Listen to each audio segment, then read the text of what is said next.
We are back for VFL round number 7 or something like that. It's been a little while since we've done a proper video on this channel. We're in Monza. It's a sprint race, so there's no qualifying.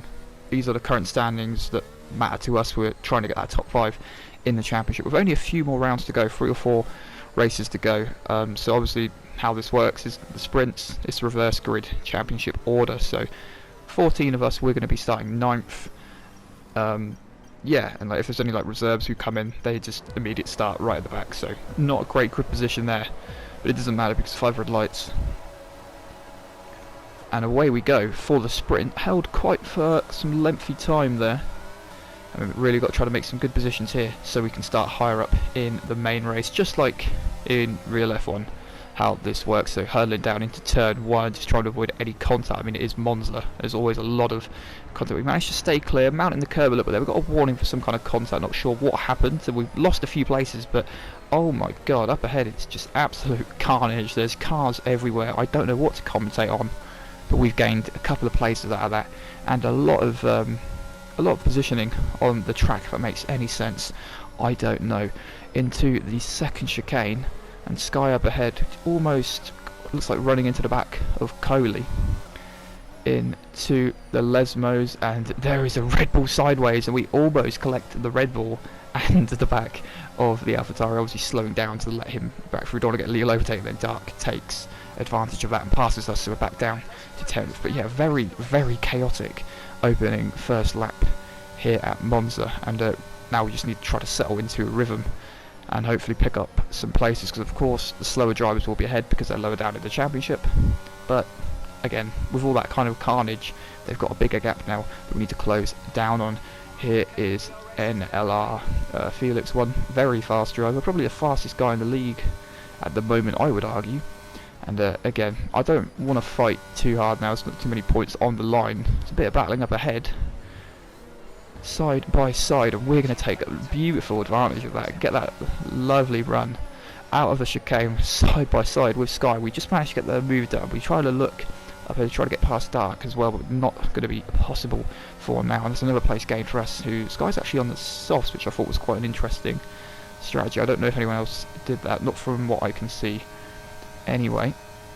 On lap 4, Dark going down the inside of the McLaren, just braking way too late there, and almost collecting a couple of cars. There's an Aston Martin around. We're now up into 8th. We've got a beautiful run going to the side of the McLaren, very, very close, as we actually had to go on the grass a little bit there, just giving us absolutely minimal room. But yeah, a lot better than what happened earlier on in the season for sure, if you guys remember Austria, because I certainly do. And into the chicane, it's been something happened with the Haas there of Tarmac. We've got a beautiful exit there. So we're on the inside now of NLR. I need to try to get used to it. He goes round the outside of the first Lesbo, almost making contact. And yeah, fair play, good move. Nothing I can really say about that apart from praising it. On lap 4, round the, it's not the Parabolica anymore, it's Alboreto, right? I think they've named a corner now, I believe so anyway. Beautiful run up the corner, beautiful slipstream, beautiful DRS. Taramax is just a sit and duck, and he's going to lose 2 positions, and we're going to go back up to 6th. So, you know, starting P9, falling back down, and managing to work our way back up to P6. So really, really good stuff. Round the last corner, we got a bit close to MC Coley, who dropped back a little bit. I can't remember why that was. And there's a penalty up ahead for Tom, who's got an 8-second time penalty. So we're going to actually cross the line and finish 5th in the sprint race. So yeah, I mean, really good result. Starting 5th now in the main race. And you know, I say it every single time, podium is where it's at. That's what we want to aim for. So yeah, it should be a good race. And should be a bit challenging. We actually get the grid positioning perfect this time, which is of course what we need. 5 red lights, and once again quite a lengthy delay, and then they go out and away we go. NLR has not had a good start. He's actually on the hards, so I'm guessing that lack of grip has probably not helped him there. He's got absolutely eaten up by everyone else. We're already up into 3rd, now 4th, trying to go round the outside. There's some yellow flags behind us, so all kind of chaos is going on. We're into the side of Coley, almost spinning around, but just managing to catch it. Again, we couldn't really turn any more than that. So that was very, very close to disaster. We're up into 4th after the first corner, but check out that, just absolute carnage as the Alpine comes rolling in backwards, almost takes us out. I didn't actually realise how close that was to disaster until I watched the replay back. But yeah, really good start, up into 4th. You can see the Haas up ahead battling with the Aston Martin of Little World. He's definitely improved a lot this season. We seem to be racing him a lot more, so that's always nice to see. 3 wide battle up ahead for the lead, only on the second lap as well. Crazy stuff, and we're going to try to take advantage of this. A much better exit than the Aston Martin ahead. We've got Sky right behind us as well, and Tarmac, who have been very fast over the last couple of races, and probably our closest competition in terms of pace for this season. Round the outside we go of the Aston Martin. We get a little bit of touch from the rear, but we just managed to save it. Nothing happens there. No Austria again, and up into 3rd now, so already into the podium places. On the second lap of this race, we've got Coley and we've got Sparko again, our championship rival from the Tier 2 season. Coley goes for the move, and he's just gone wide there, just obviously braking quite a bit late, and we're going to pass him very, very closely. Almost getting pushed onto the grass again, not wanting to let us get past, which is fair enough, but we do slip past into P2, but only for a lap before Coley comes back past us again with that DRS, and just being a better and faster driver, really. A little bit sideways out the corner, but it's all good, and hopefully, I just thought it'd probably be better anyway to stick behind him and try to catch Sparko, but he has just absolutely annihilated me just in 1 lap alone. And there goes Sky as well, so yeah, clearly quicker than us. I'm not too sure what happened at the start of this race. Start of the season we were quite good. Obviously we had the podium in the first round, and we've been close to the podium a few times. But yeah, the pace seems to have just dropped off. The longer this game's been out, maybe I'm not practiced enough or something. I don't know. Down the inside, here comes Tom Taylor again, and we're now down to 5th, so we're starting to lose positions hand over fist right now, and we're going to need something to really help us out. It's a bit of battling up ahead on lap 6, and on lap 7, NLR, one of the race winners, championship, maybe not championship contender, I think he ended the season too late, has crashed out the race, and that's brought the safety car out on lap 7, so about 5 laps earlier than we need to go onto the hards, but we're going to pit now, obviously, because it's just a no-brainer. We've got a lovely gap behind us, so we shouldn't really lose anything coming out the pits. I believe Sky is changing his wing or something, so we do actually jump in there, and we're going to go up to P4 now for the safety car restart. Tom Taylor's went on to the softs, because I think he started on the hards, so he's kind of banking on another safety car, really, to make this race work for him, so we don't have to worry about him too much right now. I mean, we're not going to be able to get anywhere near him anyway. Sparko starts the race again really early. Normally he waits for the line, and we've got nice gap behind us, too big a gap in front of us, and we're in pretty much a nice position, I think, heading into the first corner after this restart.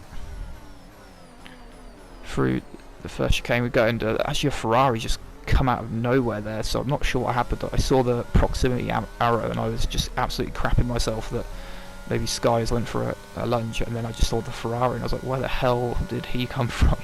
Which is just kind of out of nowhere. It was a bit bizarre.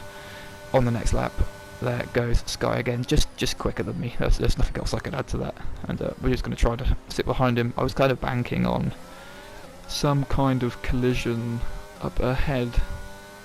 There's a car off there, I can't remember who that was. Yeah, I was kind of banking on some kind of collision up ahead from one of the drivers, and kind of screwed myself here with a 3-second time penalty cutting over that chicane, which I have appealed to get removed, but that's going to be a bit of a long shot, really, because I probably deserve it, to be honest. And yellow flags up ahead on lap 17, and the race leader Sparko in the Ferrari is round, so yet again it's another mistake from Sparko, and really he's having a really good weekend, obviously winning the sprint and leading the feature race. Tom Taylor's picks, he needs to go on to another set of tyres, and on lap 20 we are doing alright, but we've actually been caught by Taramax, who's closed in quite a lot. He's got 3 seconds more penalty than us, so I thought 7 more laps. You know, if he does get past us, it's not the end of the world. We can stay within those 3 seconds, we can still finish third, and we're really in a good position here. We're not going to get skies too quick, and even if we do anyway, we still have to pull out that gap, which honestly I don't have confidence I can do. So unless there's some kind of mistake, I think that's really our only chance now of trying to pick up the pieces. So yeah, so as Tarmac passes us on lap 22, the next lap, everything is about to go, well, to disaster, because we're in a pretty good position right now, until Tarmac loses it into the wall. He goes. And yeah, safety car with 5 laps to go, with a 3-second time penalty, with Tom Taylor behind us, with no penalty, and also Sparko in the Ferrari, again, with no penalty. So we are going to have about 2-3 laps now to pull out that gap, which is going to be a tough ask. I mean, just to stay ahead of them is a tough ask, but to be quicker than them by 3 seconds over 2 laps, when we're all on fresh tyres, is an even tougher ask. So yeah, things were looking good, and now this chance of a podium is not looking too good unless there's some kind of drama up ahead. So here we go, safety car restart, and my kind of strategy here was I don't want to fight Sky. There's no point fighting, because I'm going to lose too much time fighting him, so I'm going to stay behind him, use his slipstream, because I know he's quicker than me anyway, and hopefully we can pull out a gap from the cars behind. But already it's not going to plan, as Tom Taylor's got past the Ferrari and he is now rapidly closing in on us, so it will be definitely on the back of us. And again, he's in that time slot anyway. On to lap 27, the final lap, and Tom Taylor's actually now got a 3-second time penalty, so all we need to do is finish in front of him. But the one I'm really concerned about is Sparko in the Ferrari, no time penalty, and within those 3 seconds, and I don't think we're going to be able to pull out that 1.2 seconds in just one lap. Is again too much to ask. I think we're going to give it a good go on the last lap of this race. We're in a good position here, but just see that delta coming down. Tom Taylor is absolutely pushing. Of course, he wants this podium just as much as we do. As we come round Ascari onto the back straight, using ERS, using that slipstream, we've got Tom, who's really closing upon us now. We've only got one more corner to go. As we try to stick it, we're going to go a little bit wide, and in the right mirror you can see Tom Taylor creeping up on the inside. I think he's made a little bit of contact with us. He's actually been sent round into the wall. I'm not too sure what happened there, but we're going to miss out on the podium by about a second, which is, yeah, really irritating. Here we go, here's the replay. You can see very minimal contact that sent Tom Taylor into, or in a spin into the wall. But 4th place, it's a good result considering some of the luck we've had. But yeah, it's frustrating considering I think we really could have had that podium. But thank you guys for watching. I hope you have enjoyed. This has actually been a good, interesting race for once, and I'll see you guys in the next one.